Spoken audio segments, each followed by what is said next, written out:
আসসালামু আলাইকুম। কেমন আছেন সবাই? আমি মোহাম্মদ সোহেল লাইভস্টক অ্যাসিস্ট্যান্ট ও কৃত্রিম প্রজনন কর্মী হিসেবে ছাগলনাইয়া ৬ নং পাঠাননগর ইউনিয়ন ফেনীতে কর্মরত হিসেবে আছি। তো আজকের একটা ইম্পর্ট্যান্ট বিষয় নিয়ে আসলে আলোচনা করতে চাচ্ছি। সেটা হলো বাচ্চা ছোট আসতেছে ইউসে সিমেন ফিজিয়ানের। তো এটা নিয়ে খামারিদের মধ্যে আমাদের একটু দ্বন্দ্ব চলতেছে যে বাচ্চা কেন ছোট আসতেছে।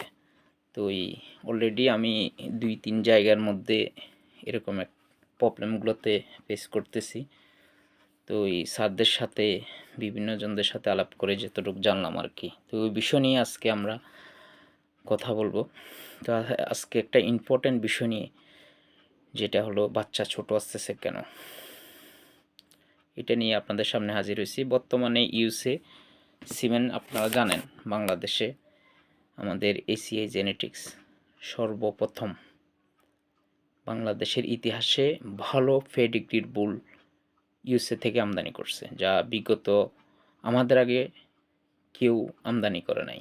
এবং বেসরকারি আরও নামি দামি দীর্ঘদিন যাবৎ জেনেটিক্স ব্যবসার সাথে যারা জড়িত বড় কোম্পানি, ওনারাও এই পেডিগ্রির বুলগুলো আমাদের আগে আমদানি করে নাই। যখন আমরা ইউএসএ সিমেন্টগুলো আমাদের কোম্পানি মাঠ পর্যায়ে দেওয়া শুরু করলো, তখন অন্যান্য কোম্পানির টনক নড়তেছে যে এই ইউসে বুলগুলো আমরাও আনা দরকার। তখন সরকারি বেসরকারিভাবে ইউসে বুল আনা শুরু হলো।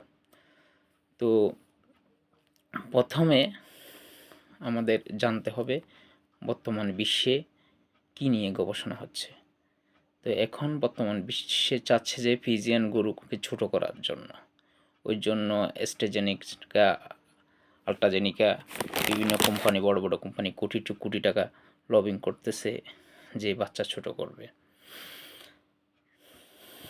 তাহলে আমরা শুরু করতে যাচ্ছি যে বাচ্চাগুলো এগুলো ছোট আসতেছে কেন।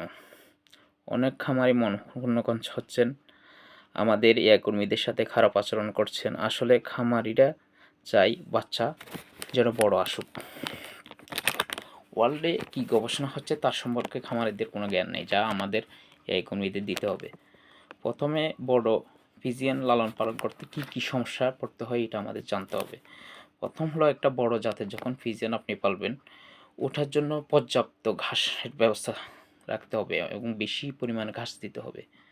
দ্বিতীয়ত হলো, ফিড দানাদার খাদ্য লাগবে বেশি। দুধ পরিমাণ যাই হোক, ওই গরুর সাইজ অনুযায়ী আপনাকে ওনাকে খাদ্য দিতে হবে। ওই গরুর গরমের পরিমাণ বেশি, বেশি ফ্যান লাগবে, শ্রমিক লাগবে এবং ঘন ঘন গোসল দিতে হবে। তাই বিশ্বে এখন যত গবেষণা চলছে, সব অ্যানিমেলের সাইজ ছোট করার জন্য চাচ্ছে। প্রোডাকশন যেন বাড়তি থাকে, অ্যানিমেলের সাইজ যেন ছোট থাকে। তো এই অ্যানিমেল সাইজ ছোট করার জন্য কোটি টাকা লবিং করতেছে অ্যাস্ট্রাজেনিকা, আল্ট্রাজেনিকা কোম্পানিগুলো। সাইজ যদি ছোট হয় তাহলে আমাদের থাকার জায়গা কম লাগবে, দানাদার খাদ্য কম লাগবে, ফ্যানের বাতাস কম লাগবে, শ্রমিক কম লাগবে। তো এই কারণে এখন সারা ওয়ার্ল্ডে এ নিয়ে ছোট করা নিয়ে গবেষণা শুরু হয়ে গেছে, যে ফিজিয়ান গরু কীভাবে ছোট করা যায়। এই সাইজের ছোট করার সাইজের যে ব্রিডিং টেট 52-53টা এই ব্রিডিং বুলের টেট আছে, ওই টেটের একটা টেট হলো এখন বর্তমানে যে সাইজ ছোট করা। এই টেটের মধ্যে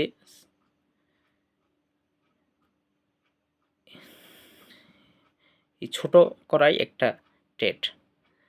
এবার আমি ইউসে বাচ্চা ছোট হচ্ছে কেন, এই বুলের সাথে একটা সম্পর্ক তো আছে, যে যেহেতু গবেষণা চলতেছে বাচ্চা ছোট হবে। বাচ্চা ছোট হলে কি হবে, বাচ্চা ছোট হলে এক নম্বরে বাচ্চাটা যখন ডেলিভারি হবে, বাচ্চাটা যখন ডেলিভারি হবে তখন বাচ্চা প্রসবের জটিলতা কম হবে এবং বাচ্চাটা অনায়াসে ডেলিভারি হবে। ছোট বাচ্চার কারণে এটা ডেলিভারি জটিলতা কম থাকবে, মায়ের জরায়ু থাকবে ভালো, পরবর্তী সঠিক সময়ে হিটে আসবে এবং দ্রুত কনসিভ করবে। ওই বাচ্চাটাকে পর্যাপ্ত পরিমাণ দুধ খাওয়াতে হবে, তাহলে তার শারীরিক বৃদ্ধি দ্রুত হবে। এই সময়ে এক সময়ে ওই বাচ্চা ভালো একটা গাভীতে পরিণত হবে। একটা বাচ্চা ছোট হওয়ার সাথে গাভীরও ভূমিকা থাকে। নর্মালি একটা গাভীকে আপনি যদি 75% সিমেন্ট দিয়ে ইনসিমিশন করলেও 30 থেকে 40 কেজি ওজন একটা বাচ্চা হয়। ওই বাচ্চা ডেলিভারি করতে 3-4 জনে টেনে টুনে বের করতে হয়। অনেক সময় গাভীর জরায়ু ছিঁড়ে যায়, বাচ্চা জন্মের সময় মারা যায়, বাচ্চা ইনজুরিতে পড়ে, ডেলিভারি দেরিতে হলে আগে পানি ভেঙে যায়, সঠিক সময়ে গর্ভফুল বা ফাসিনটা পড়ে না, জরায়ুতে ইনফেকশন হয়, পরবর্তীতে সঠিক সময়ে গাভী হিটে আসে না, হিটে আসলে কনসিভ করে না। এই জিনিসগুলো আমরা আসলে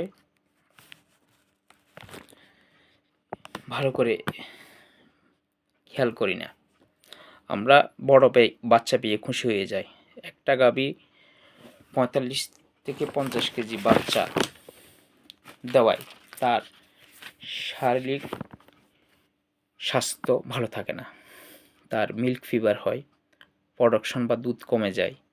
যেই কারণে আমরা আশা করি যে ইউসে বাচ্চা 30 থেকে 35 কেজির আশপাশে থাকবে। এখন বাচ্চার ছোট হওয়ার পিছনে মায়ের যে পরিচর্যা করার দরকার, আমরা কি তা করি? একটা বাচ্চা যখন গাভী গর্ভধারণ করে তার বিশেষ পরিচর্যার দরকার আছে। আমরা একটা গাভী যখন 5-6 মাসের গর্ভবতী বা 5 মাসের গর্ভবতী, তখন কিন্তু আমরা দুধ দহন তখনও চলে। তখন গাভীর দুধের সাথে ক্যালসিয়াম বাইর হয়ে যাচ্ছে, তারপরে বাচ্চা পেটের মধ্যে ক্যালসিয়াম টানতেছে, তারপরে গাভীর যে দানাদার খাবার দেওয়া দরকার বা অতিরিক্ত পরিমাণ খাওয়া দেওয়া দরকার, সেটা আমরা গাভীকে দিই না। তখন কি হয়, গাভী দিন দিন স্বাস্থ্যের অবনতি হয়, বাচ্চা ঠিকমতো বেড়ে ওঠে না, তারপরে দুধের যে উলানের গঠন ওইটা ঠিকমতো গঠন হয় না। তখন বাচ্চা যখন গাভী ডেলিভারি করে তখন বাচ্চাটা আরও ছোট আসে। তখন দোষ দেয় কার? যে এআই কর্মী এখানে সিমেন্ট দিচ্ছে, ওই কারণে বাচ্চাটা ছোট আসতেছে। কিন্তু আমি খামারি হিসেবে একটা গাভীকে কি সেই পরিচর্যা দিছি? আমি 7 মাস পরে যে ড্রাই ফ্রুট, এই ড্রাই ফ্রুটটা মেনটেন করছি। ড্রাই ফ্রুট অনেকে আমরা এমনও দেখছি খামারি বাচ্চা দেওয়ার আগেও দুধ দহন করছে। তাহলে কি হয়েছে? শাল দুধ গঠন হয় নাই, বাচ্চা ঠিকমতো ভিতরে গঠন হয় নাই, বাচ্চা পৃথিবীতে আসছে দুর্বল, গাভী শুয়ে পড়ছে, মিল্ক ফিভার হয়ে গেছে, ক্যালসিয়াম শর্ট পড়ে গেছে। ওই পরিবার আগে পাইতাম 20 লিটার, এখন পাচ্ছে 15 লিটার।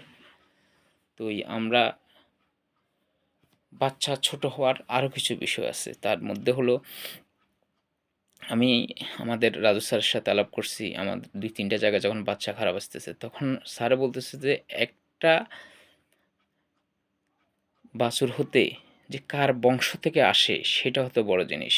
এটা তো বাপের বংশ থেকে সম্পূর্ণ পার্সেন্টেজ নাও নিতে পারে, মায়ের বংশ থেকেও নিতে পারে। তো আমাদের এখানে বেশিরভাগ ক্রস গরু, আমরা ফিজিয়ান গরু কোনো আমদানি করে নাই। এর বংশের 22 পুরুষ পর্যন্ত যদি টানে তাহলে ওইখান থেকে তো খারাপ আসতে পারে। আর ইউসে সিমেন্টগুলা খুব উন্নত মানের সিমেন্ট, যেটা বাংলাদেশে ফার্স্ট টাইমিং বাংলাদেশে আমাদের এসিআই কোম্পানি আনছে।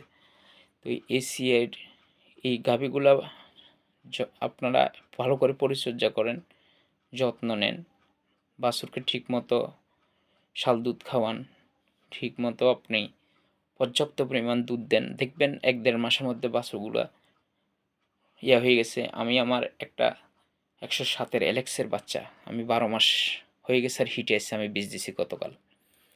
তো মাশাআল্লাহ অনেক বড় বাছুর হয়ে গেছে। তো ওটা থেকে যে বাচ্চাটা আসবে নিশ্চয়ই ওটাও ভালো দুধ দিবে। তো আপনারা বাচ্চা ছোট আসলে এই কর্মীকে দোষারোপ না করে আপনারা ওই বাছুরটার ঠিকমতো যত্ন নেন এবং এতটুক বিশ্বাস রাখবেন এসিএ জেনেটিক্স খারাপ কোনো বুল বাংলাদেশে আনবে না এবং বাংলাদেশের একটা ব্র্যান্ড ভ্যালু আছে এসিএর। আমাদেরকে দেখে অন্য কোম্পানি ফলো করতেছে। আমরা এখন সেলসের দিকে সারা বাংলাদেশে ১ নম্বরে আছি। তো আপনারা আমাদের প্রতি আস্থা রাখবেন। আমরা সারা বাংলাদেশে যত এআই কর্মী আছে সবাই চাচ্ছি আমরা সেরা বীচে সেরা বাছুর আপনাদেরকে দেওয়ার জন্য এবং ওই বাছুর থেকে সেরা গাভী বাংলাদেশে হবে, যা স্বাধীনতার পর থেকে অন্যান্য কোম্পানি বাজারজাত করছে নিম্নমানের বুল দিয়ে বাজারজাত করছে। ১৫-২০ লিটারের উপরে কোনো গাভী তৈরি করতে পারে নাই বাংলাদেশে। নাইলে বাংলাদেশে এতদিনে দুধের সাগরে ভাসার কথা। তো আমরা চাচ্ছি যে আপনাদের উপর আস্থা রাখেন, আমাদের গাভীগুলো মা করে দেখেন আপনাদের প্রোডাকশন কী বলে। আপনাদের দুধের প্রোডাকশন যদি না বাড়ে তখন আমাদেরকে বলতে পারবেন যে আপনাদের এসি সিমেন্ট খারাপ।